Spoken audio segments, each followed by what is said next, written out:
ವಿರಾಟ್ ಕೊಹ್ಲಿ ಅವರು ಇಲ್ಲದೆ ಇದುವರೆಗೂ ಟಿ20 ವಿಶ್ವಕಪ್ನಲ್ಲಿ ಭಾರತ 160+ ಟಾರ್ಗೆಟ್ ಚೇಸೇ ಮಾಡೋಕ್ಕಾಗಿಲ್ಲ. ಸೊ ನಿನ್ನೆ ಭಾರತ ಮ್ಯಾಚ್ ಸೋಲುತ್ತಿರುವಾಗ ಇದು ತುಂಬಾನೇ ಡಿಸ್ಕಷನ್ ಆಗ್ತಾ ಇತ್ತು. ಸೊ ಅವಾಗ ನಾನು ಕೂಡ ರಿಸರ್ಚ್ ಮಾಡಿ ನೋಡಿದೆ. ಸೊ ಆವಾಗ ಗೊತ್ತಾಗಿದ್ದು ಸ್ನೇಹಿತರೆ, ಭಾರತ ಇದುವರೆಗೂ ಕೇವಲ 3 ಬಾರಿ 160+ ಟಾರ್ಗೆಟ್ ಅನ್ನು ಚೇಸ್ ಮಾಡಿದೆ ಟಿ20 ವಿಶ್ವಕಪ್ನಲ್ಲಿ.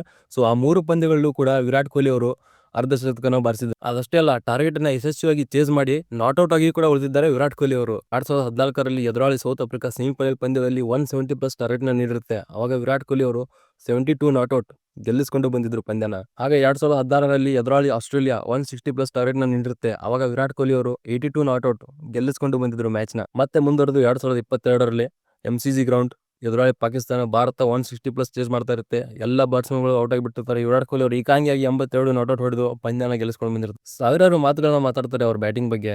ಸ್ಟ್ರೈಕ್ ರೇಟ್ ಸರಿ ಇಲ್ಲ, ಸ್ಲೋ ಆಗಿ ಆಡ್ತಾರೆ, ಸಿಕ್ಸ್ ಹೊಡಿಯಲ್ಲ, ಬೌಂಡ್ರಿ ಹೊಡೆಯಲ್ಲ, ಅದು ಇದು ಅಂತ ಸಾಕಷ್ಟು ಮಾತನ್ನ ಆಡ್ತಾರೆ. ಬಟ್ ದೊಡ್ಡ ಮ್ಯಾಚ್ ಅಂಡರ್ ಪ್ರೆಷರ್ ಅಂತ ಬಂದಾಗ ಅಲ್ಲಿ ನಿಲ್ಲೋದು ಕೇವಲ ವಿರಾಟ್ ಕೊಹ್ಲಿ ಅವರು ಮಾತ್ರ.